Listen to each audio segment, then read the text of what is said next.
Este es un podcast de RPP. Mi novela favorita. Una versión sonora de la esencia de las obras literarias, patrimonio de la humanidad, seleccionadas y presentadas por Mario Vargas Llosa. Les habla Mario Vargas Llosa. Quiero compartir con ustedes una de mis novelas favoritas. El fantasma de Canterville, de Oscar Wilde. En 1882, los aduaneros de Estados Unidos se quedaron sorprendidos con un joven viajero procedente de Inglaterra que lucía largos cabellos y una vestimenta rebuscada y excéntrica. Le preguntaron si tenía algo que declarar. «Nada, salvo mi genio», respondió. Se llamaba Oscar Wilde, había nacido en Dublín en 1854 y era poeta, ensayista, dramaturgo, exhibicionista, frívolo y genial. Pese a su juventud, se había hecho ya famoso en su tierra natal, Irlanda, y en Inglaterra, por sus posturas decadentes, la brillantez de su ingenio, la rapidez de sus respuestas y su frenética predisposición a sorprender, provocar y ser el centro de la atención. Oscar Wilde demostró precozmente que la frivolidad y la pose no están reñidas con el talento y la originalidad. Desde sus primeros escritos mostró una rica imaginación y un dominio notable de la lengua inglesa, que en sus obras de teatro y en sus poemas se volvía incisiva a la vez que brillante, ingeniosa y sorprendente. En 1895, cuando tenía 41 años, este encumbrado bufón de los salones literarios ingleses sufrió un revés que haría de él un personaje trágico. Acusado de homosexualismo, interpuso una demanda por calumnias que paradójicamente lo sentó a él en el banquillo de los acusados. Fue condenado a 2 años de cárcel como pervertido. Nunca se recuperó del todo de aquella experiencia que documentó en un hermoso poema, La balada de la cárcel de Reading. Al salir de prisión, Oscar Wilde partió a París, donde pasaría los últimos 5 años de su vida. Incluso nosotros, Mr. Otis, nos hemos abstenido de vivir allí desde la época de mi tía abuela, la honorable duquesa de Bolton. Mire usted que una noche, 2 manos de esqueleto se posaron sobre sus hombros mientras se vestía para cenar. Ella nunca se repuso por completo. Suena terrible. El fantasma existe, ministro. Se lo aseguro. Hace más de 3 siglos que se le conoce. Data con precisión de 1574 y se muestra cada vez que está a punto de ocurrir un deceso en la familia. Vamos, Lord Canterville. En esos momentos también aparecen los médicos. Compraré el inmueble con fantasma y todo. Pero es que ese fantasma existe. Con fantasma y todo. Pero... En fin, si eso es lo que quiere, dese usted el gusto. Solo le ruego que recuerde que yo lo previne. Unas semanas más tarde, el ministro Otis y su familia emprendieron viaje a Canterville. Al llegar, rápidas ardillas los espiaban desde lo más alto de los árboles y graciosos conejos silvestres corrían a través de los matorrales levantando sus rabitos. Pero ni bien entraron a la avenida Canterville, el cielo se cubrió de nubes negras. Este silencio es muy extraño. Parece que fuera a llover. La señora Otis era una mujer bellísima, con unos ojos hermosos y un perfil soberbio. Virginia, querida, pásame el bolso marrón, por favor. Quiero abrigar a tus hermanos. No creo que haga falta, mamá. ¿Seguro que aclaren unos minutos más? Virginia, la hija de los Otis, era una muchachita de 16 años, esbelta, graciosa y con un bonito aire de despreocupación en sus grandes ojos azules. Mamá, ¿ya llegamos? Ya queremos llegar. Después de Virginia, venían los encantadores. Queremos llegar, es un largo viaje, queremos llegar. Los encantadores y terribles gemelos Otis. Querida familia, con ustedes a su derecha, nuestra nueva residencia de verano, el castillo de Canterville.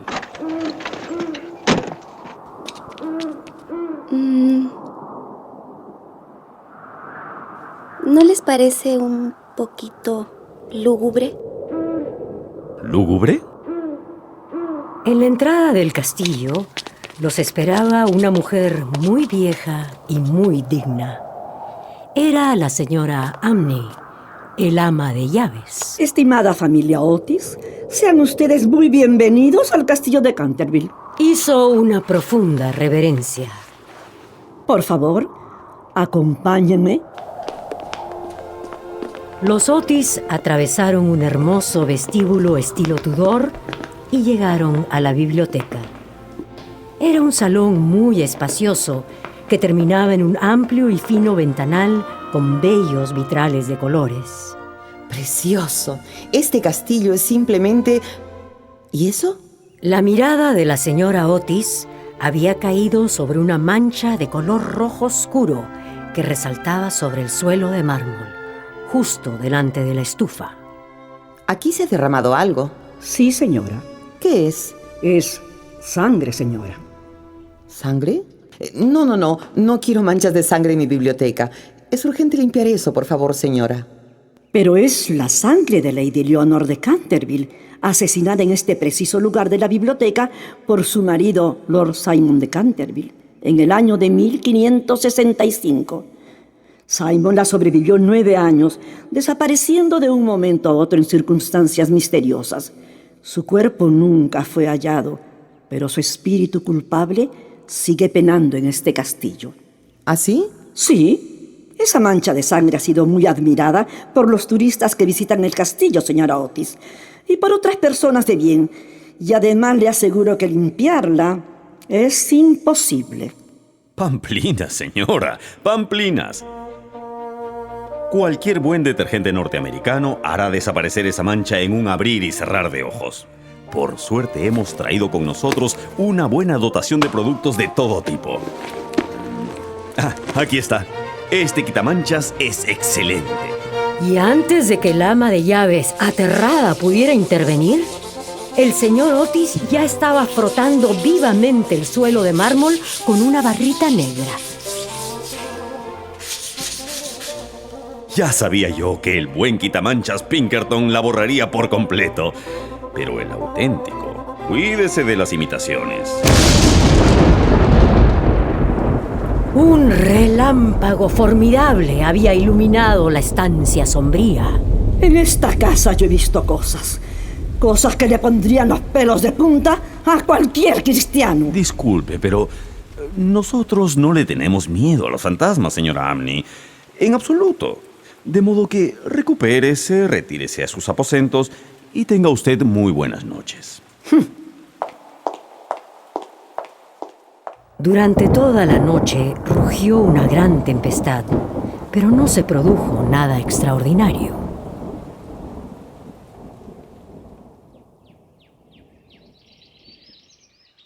Y al día siguiente, mientras la familia Otis desayunaba... ¡Mamá! ¡La mancha ha vuelto a aparecer! ¿Otra vez? Mamá, todos los días aparece la mancha, ¿no? ¿Pero cómo? Yo la había limpiado bien. Esto es muy curioso. Imposible. Mi quitamanchas Pinkerton jamás ha fallado. Lo he probado con toda clase de manchas en todo tipo de superficies. Es el auténtico. En fin, debe ser el fantasma. El ministro Otis eliminó nuevamente la mancha, pero al día siguiente volvió a aparecer en el mismo lugar. El ministro la limpió nuevamente y al día siguiente apareció una vez más. La familia se interesó muchísimo en el caso y los días pasaban y el señor Otis quitaba la mancha y ésta reaparecía, hasta que estuvo a punto de creer que había sido demasiado radical negando la existencia de los fantasmas. Quizá existe. Por lo menos la de los fantasmas ingleses. Por su parte, la señora Otis expresó su intención de afiliarse a la Sociedad Parapsicológica Inglesa. ¡Qué interesante! Una noche cualquiera, a la hora de la cena, la familia se encontró, como siempre, hablando de los típicos temas de conversación de los norteamericanos cultos de clase alta, como por ejemplo la superioridad de una actriz sobre alguna otra. Más expresiva que ella. No lo sé. Creo que estoy en desacuerdo, madre. A mí me parece La dificultad para encontrar maíz verde y galletas de trigo, incluso en las mejores casas Ni un inglesas. poquito, mamá. Queremos las de la casa. Queremos las de la casa. Queridos míos, hago lo posible, pero francamente... Y la dulzura del acento neoyorquino comparado con el dejo londinense. Ni buenas galletas. Y ese acento insoportable. Para nada se abordó el tema de lo sobrenatural, ni se hizo la menor alusión al fantasma de Lord Simon de Canterville. A las 11, la familia se retiró a sus habitaciones y a las 12:30 estaban apagadas todas las luces. La familia Otis dormía.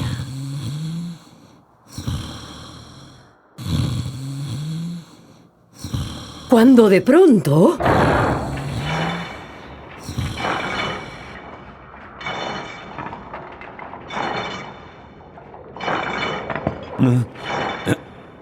¿Qué es eso? El ministro Otis se puso las zapatillas, buscó con cuidado en su tocador, tomó un frasquito alargado y luego abrió la puerta y salió al corredor. Frente a él, en el pálido claro de luna, un viejo de aspecto terrible lo estaba mirando. Sus ojos parecían carbones encendidos. Una larga cabellera gris caía en mechones revueltos sobre sus hombros. Sus ropas, de corte muy antiguo, estaban manchadas de sangre y hechas jirones. De sus muñecas y tobillos colgaban pesadas cadenas y grilletes oxidados. El ministro de Estado de los Estados Unidos, Mr. Otis, estaba frente al verdadero y muy existente fantasma de Canterville.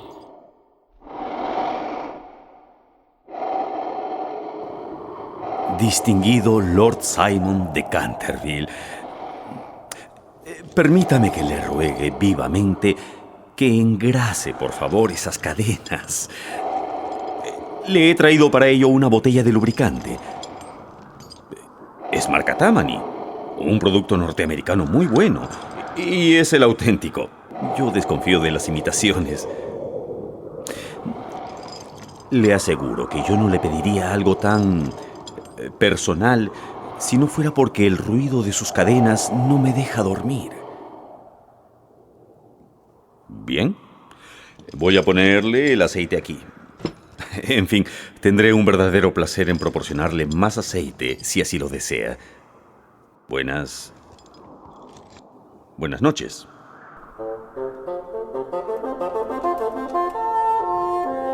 Dicho esto, el ministro de los Estados Unidos entró a su cuarto, cerró la puerta y se volvió a meter a la cama. El fantasma de Canterville permaneció un largo momento inmóvil. Lleno de rabia, el fantasma había tirado el frasco de aceite contra el suelo. Se alejó a tranco largo por el corredor, despidiendo una extraña luz. Sin embargo, cuando estaba por llegar a la gran escalera de roble,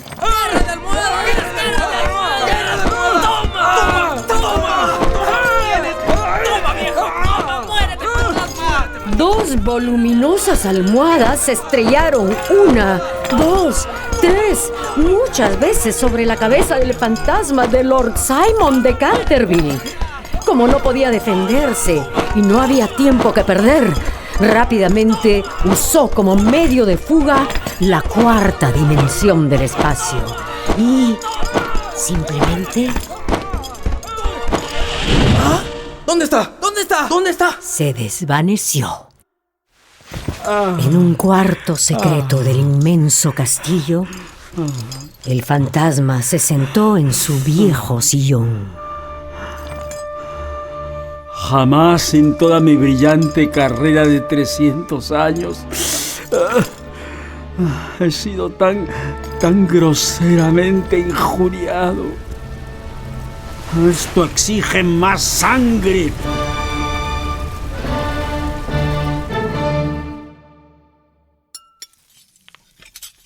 Cuando al mediodía siguiente el almuerzo reunió a la familia Otis, por fin se discutió extensamente el tema del fantasma, pues ya nadie dudaba de su existencia. Yo no quisiera en modo alguno agraviar al fantasma. Pero si el señor fantasma se empeña en no hacer uso del auténtico aceite que puse a su alcance, pues nos veremos precisados a quitarle las cadenas. Por suerte, todo el resto de la semana el fantasma de Canterville no se hizo sentir. Lo único que llamó la atención de la familia Otis fue la continua reaparición de la mancha de sangre sobre el mármol de la biblioteca. Era algo muy curioso.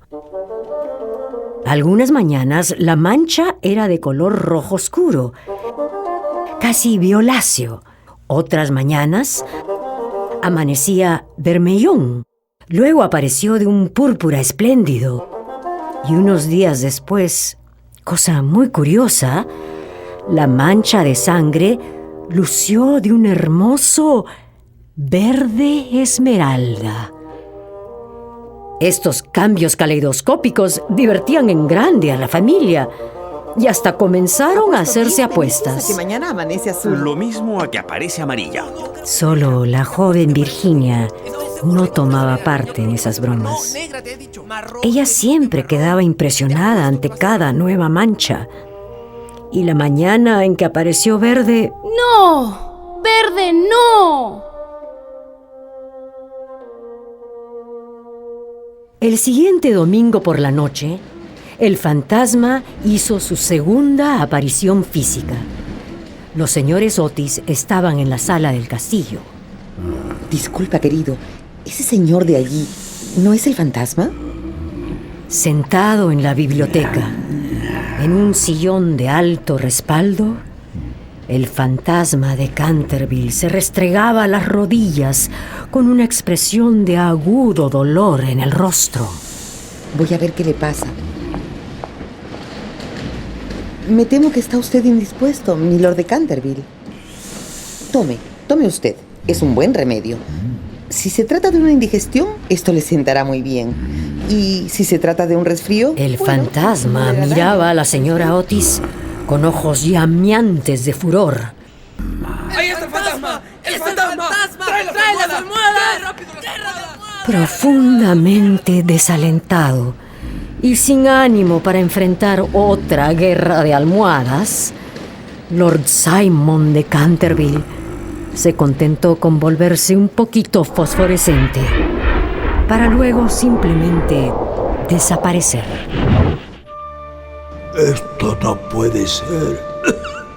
Es una vergüenza. Pese a todo, decidió intentarlo por tercera vez.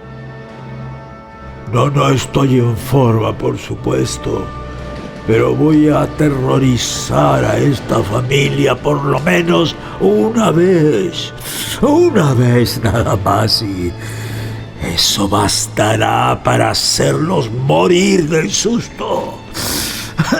Tienen que morir del susto. Iré sigilosamente a la habitación del ministro. Una vez allí, colocaré mi mano viscosa en la frente de su mujer, mientras a él le susurro al oído los secretos terribles de la muerte. Por favor, no. Tamaso Mayotilja María. No, basta. A los gemelos, a esos sí que les daré una lección. Lo primero que haré será sentarme sobre sus pechos para producirles una insoportable sensación de pesadilla. Luego, con aspecto de cadáver verde y helado, los espantaré hasta dejarlos muertos de terror. Y a la jovencita Virginia, bueno, ella nunca me ha faltado el respeto. Con ella, unos cuantos gruñidos serán más que suficientes.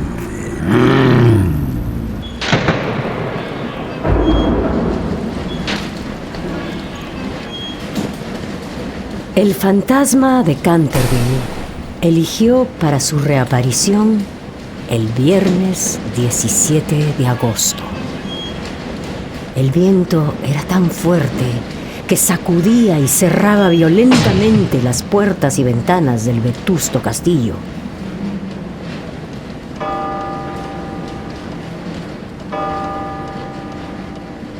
Al sonar las 12, el fantasma se puso en camino.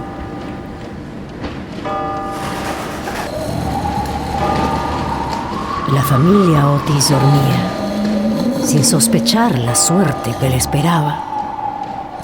El fantasma de Canterville comprendió que el momento había llegado, cuando de pronto el fantasma retrocedió paso a paso, escondiendo su cara lívida entre sus largas y huesudas manos. Frente a él estaba parado un horrible espectro, una aparición terrible, tan quieta como una estatua, tan monstruosa como la pesadilla de un orate. La cabeza de aquel espectro era calva y reluciente. Por los ojos le brotaban oleadas de una luz escarlata y una vestidura horrible envolvía con su nieve, seca y silenciosa, aquella aparición gigantesca. Y sobre el pecho llevaba colgado un cartel con una inscripción en caracteres extraños y muy antiguos. No. Regresó a todo correr a su habitación, donde acabó desplomándose sobre su catre, tapándose la cabeza con las sábanas. Pero poco a poco fue pasando el susto. Y al cabo de varias horas de pensar y pensar... Un pacto entre fantasmas. ¿Cómo no se me ha ocurrido antes? Con la ayuda de este colega, acabaré con esos odiosos gemelos y sus incrédulos padres. Pero cuando nuestro fantasma volvió al lugar donde había encontrado al espectro, se halló en presencia de un espectáculo aún más terrible. ¿Pero qué? ¿Pero qué pasó? Aquel fantasma parecía no ser otra cosa que una cortina blanca de lienzo grueso sostenida por una escoba. A sus pies yacían un machete de cocina y una calabaza vacía. Todavía sin comprender aquella curiosa transformación, nuestro fantasma recogió con mano temblorosa el cartel que antes había visto colgado del pecho del espectro y leyó estas terribles palabras. He aquí al fantasma Otis, el único espectro auténtico y verdadero. Desconfíen de las imitaciones. Todos los demás fantasmas son falsificaciones. La triste verdad, en toda su espantosa dimensión, se le reveló a nuestro fantasma como un relámpago. Había sido chasqueado, engañado, engatusado, estafado, embaucado, engrupido. Y en ese momento, lleno de la más inconmovible decisión, apretó sus mandíbulas desdentadas y, levantando por encima de su cabeza sus manos amarillas, realizó el siguiente juramento. Antes que el gallo cante 2 veces, se consumirán sangrientas hazañas y el crimen despertará de su letargo. En esta casa tendrá lugar la peor de todas las venganzas.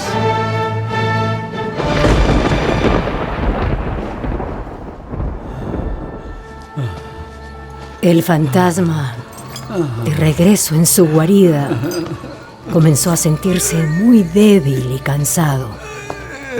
Todo el día siguiente se sintió igual. No salió de su habitación en 5 días. Eso, por supuesto, significó hacer una dolorosa concesión en lo relativo a la reposición de la mancha de sangre del piso de la biblioteca. Si los Otis no la quieren, pues no la merecen.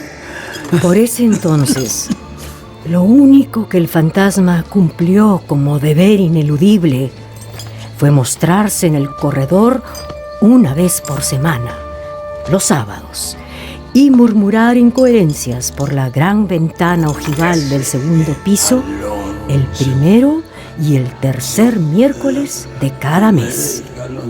Eso era lo menos que podía hacer. Alonso.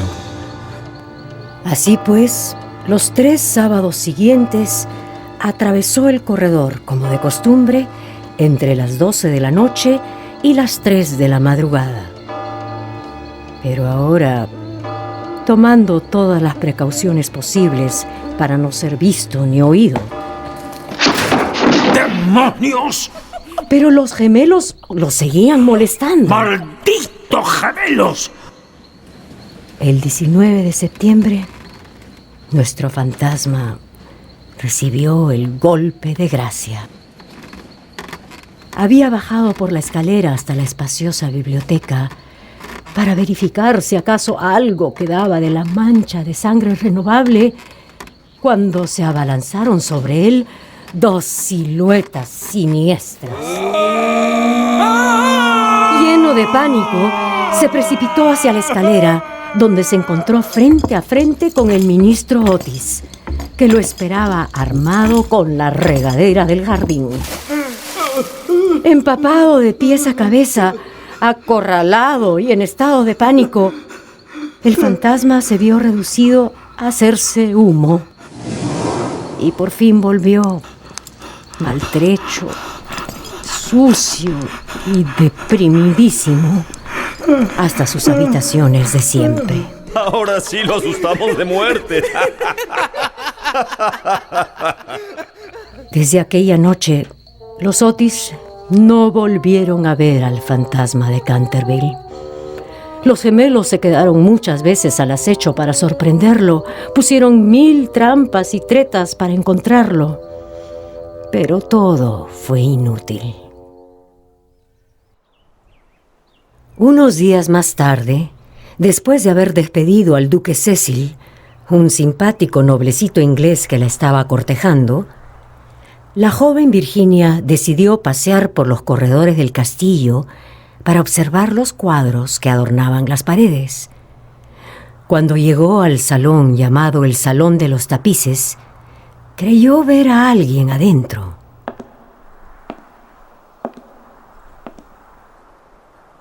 Bien sabe usted que se ha venido robando los colores de mi caja de pinturas para restaurar esa ridícula mancha de sangre. Empezó usted por mis rojos, incluyendo el vermellón, con lo que dejé de pintar puestas de sol. Después se llevó el amarillo cromo y hasta el verde esmeralda, con lo que me anuló para siempre los paisajes. Pero por favor, Lord Simon, ¿dónde se ha visto sangre color verde esmeralda? ¿Y qué iba yo a hacer? En estos tiempos es casi imposible agenciarse sangre verdadera. Y además, su padre empezó la guerra con su bendito quitamanchas. En cuanto al color, pues eso es cuestión de gusto y de estirpe. Los Canterville tienen... Es usted quien no sabe nada de nada, señor fantasma. En cualquier caso, pórtese bien, mi Lord Fantasma, porque si no, pues le diré a mi papá que no mande a los gemelos al colegio por unos días más. Buenas noches. No se vaya, señorita Virginia. Señorita, hace 300 años que no duermo. Usted no sabe lo cansado que estoy. Pobrecito. Pero no existe ningún lugar donde pueda usted dormir. Allá lejos, pasando el pinar, hay un jardín. No sé si usted lo conoce. Ah, ese jardín que llaman el Jardín de la Muerte. Pero en realidad es solo un... Camposanto, sí. Pero debe ser hermoso. Muy hermoso descansar en la blanda tierra oscura, mientras las plantas de cicuta se balancean encima de nuestras cabezas. Escuchar el silencio, ese infinito silencio. Ya no tener ni un ayer, ni un mañana. Olvidarse del tiempo y de la vida. Morar en paz para siempre. Dios mío. Usted puede ayudarme. Puede abrirme de par en par las puertas de la muerte, porque el amor la acompaña siempre. Virginia comenzó a temblar. Un estremecimiento helado recorría todo su ser. ¿Ha leído usted la antigua profecía que aparece en el vitral de la biblioteca? Sí, muchas veces.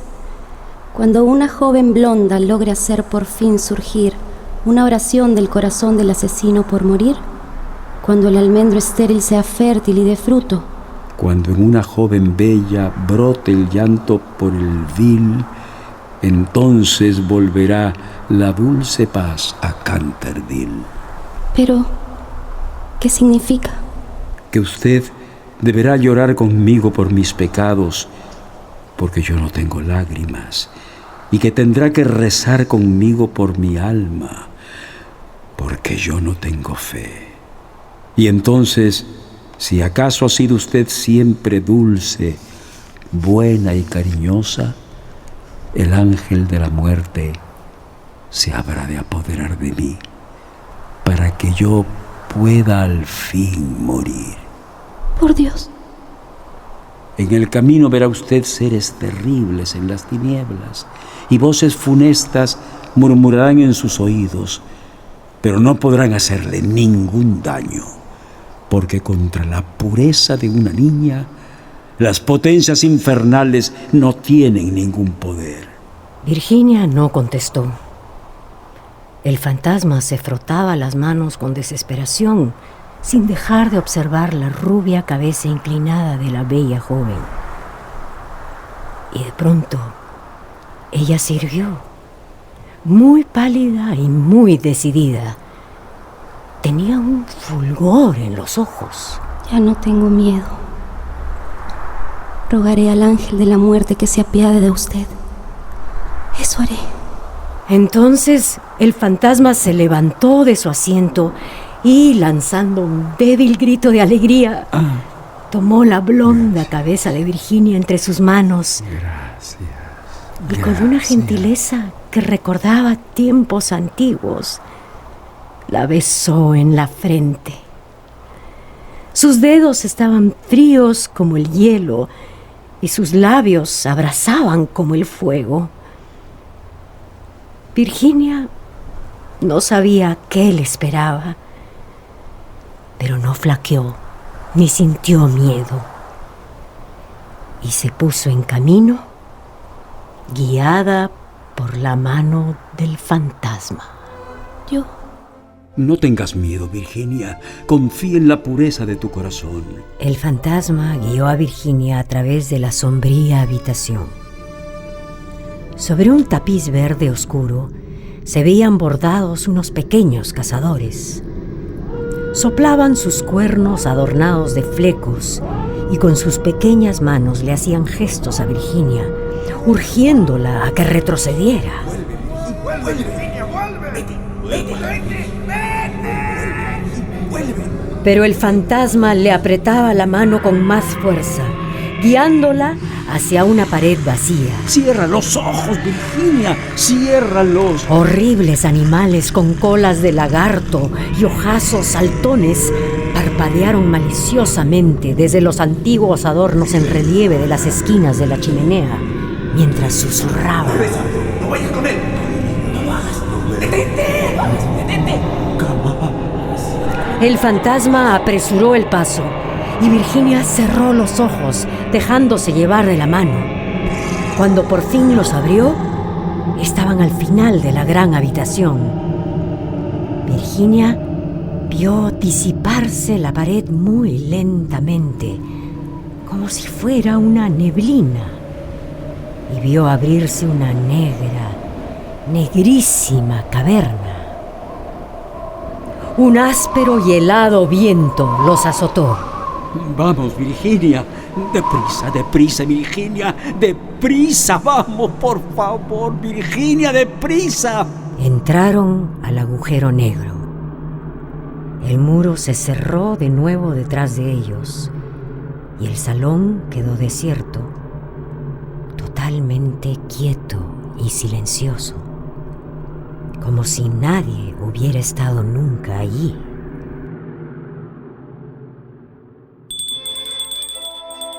Unos minutos después, sonó la campana para el té de las 5 y Virginia no bajó.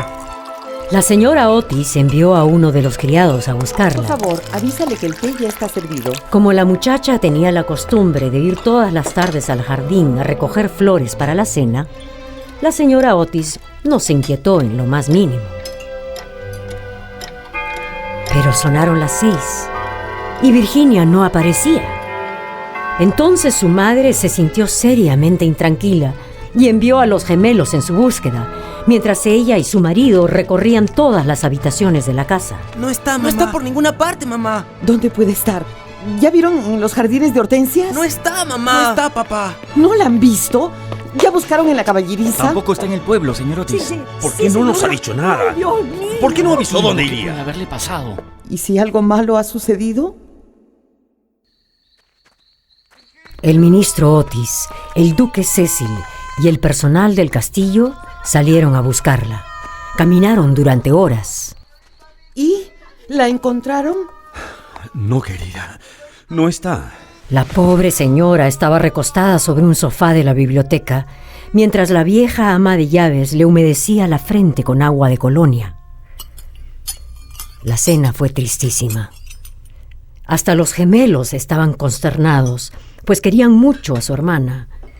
El ministro Otis había dado aviso a Scotland Yard y al día siguiente vendrían detectives a buscarla. ¿Crees que la pueden encontrar, papá? Sí, hijos. La vamos a encontrar. Y ahora a la cama, ¿sí? Pero en el preciso momento en que salían del comedor, un trueno formidable estremeció la casa. Un cuadro se descolgó bruscamente en lo más alto de la escalera y desde allí, muy pálida, casi blanca, emergió Virginia. Traía un cofrecito entre las manos. Hija mía, La señora Otis la estrechó contra su pecho y los gemelos ejecutaron una danza de guerra de indios salvajes. El apuesto duque Cecil, que había ayudado en la intensa búsqueda, le dijo: Tu padre y yo hemos registrado toda la comarca en busca tuya. Y tu madre ha estado a punto de morirse de espanto, querida. ¿Dónde estuviste, hija? ¿Estás bien? Estaba con el fantasma, papá. ¿Qué dices? Lord Canterville ha muerto. Es necesario que vayan a verlo. En vida fue muy malo, pero se arrepintió sinceramente de todo lo que había hecho. Antes de morir me dio este cofrecito. Contiene unas joyas muy lindas. Todos contemplaban a Virginia, mudos y aterrados por su aire solemne y serio. Enseguida ella, dando media vuelta, los guió a través del agujero de la pared del salón de los tapices. No tengan miedo, por aquí. Todos bajaron por un túnel extraño hasta alcanzar un corredor secreto. Esto es escalofriante. Por fin llegaron a una gran puerta de roble erizada de fuertes clavos. Virginia la tocó y la puerta giró sobre sí misma. Entraron a una habitación estrecha y baja, de techo abovedado y con una pequeña ventana. Vieron una gran argolla de hierro empotrada en el muro, a la cual estaba encadenado un largo esqueleto que yacía extendido sobre las baldosas. Mamá, ¿es el cuerpo del fantasma? ¿El fantasma? ¿Es él? El esqueleto parecía estar estirando sus dedos hacia un plato y un cántaro que estaban sobre el suelo, fuera de su alcance. Virginia se arrodilló junto a él y se puso a rezar, mientras su familia contemplaba con asombro los restos de esa horrible y antigua tragedia. Miren por la ventana. El antiguo almendro ha florecido. Dios lo ha perdonado entonces. Cuando el almendro estéril sea fértil y dé fruto, Dios lo ha perdonado. Eres un ángel.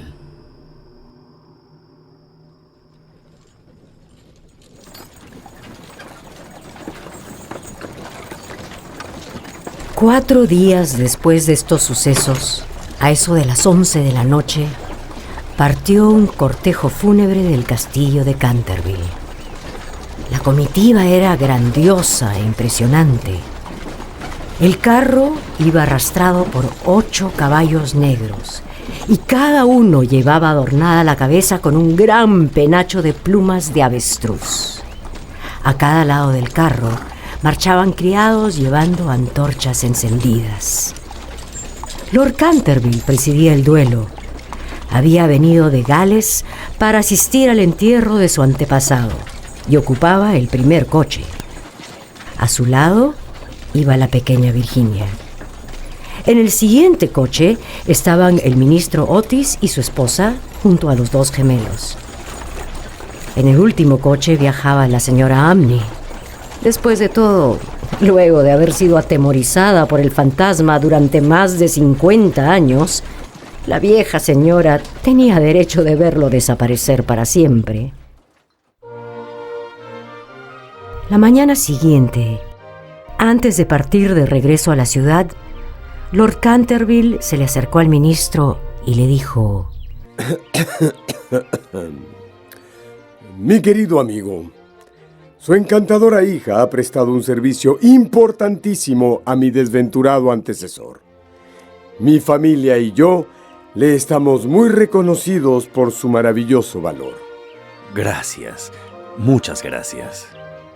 Pocos meses después, Virginia comenzó a enamorarse del duque Cecil, quien era, por cierto, un joven muy apuesto y muy bueno. Al poco tiempo, finalmente se casaron. De regreso de su luna de miel, Virginia y su marido, con sus padres y sus hermanos, fueron a dar una vuelta por el solitario cementerio próximo al Pinar. Al principio, A Virginia le había preocupado mucho el tema de la inscripción que debía grabarse sobre la losa fúnebre de Simon de Canterville, pero terminó decidiendo que se pondrían simplemente las iniciales del viejo gentilhombre y los versos escritos en el vitral de la biblioteca. Cuando una joven blonda logra hacer por fin surgir una oración del corazón del asesino por morir, cuando el almendro estéril sea fértil y de fruto, cuando en una joven bella brote el llanto por el vil, entonces volverá la dulce paz a Canterville. Virginia llevaba unas rosas magníficas que desparramó sobre la tumba. Después de permanecer ahí un momento, pasearon por las ruinas del claustro de la antigua abadía. La duquesa Virginia se sentó sobre una columna derrumbada, mientras el duque Cecil, su marido, recostado a sus pies, contemplaba sus bellos ojos. De pronto, tomándola de la mano, Cecil le dijo: Virginia, una mujer no debe tener secretos con su marido. No los tengo, querido Cecil. Sí los tienes. Los tienes, Virginia. No me has dicho nunca lo que sucedió mientras estuviste encerrada con el fantasma. No se lo he contado nunca a nadie. Lo sé, pero bien podrías confiármelo a mí. Cecil, te ruego que no me lo exijas. No puedo decírtelo. Pobre Simon. Le debo demasiado. ¿Qué le debes, preciosa mía? Me hizo ver lo que significa la vida, lo que significa la muerte, y por qué el amor es más fuerte que los dos. El duque se levantó para besar amorosamente a su mujer. Puedes ser dueña de tu secreto para siempre, Virginia, mientras yo sea el dueño de tu corazón. Siempre fue tuyo. Pero, ¿se lo contarás algún día a nuestros hijos? ¿Nuestros hijos? Sí, nuestros hijos, mi adorada. Y en ese momento, Virginia se ruborizó.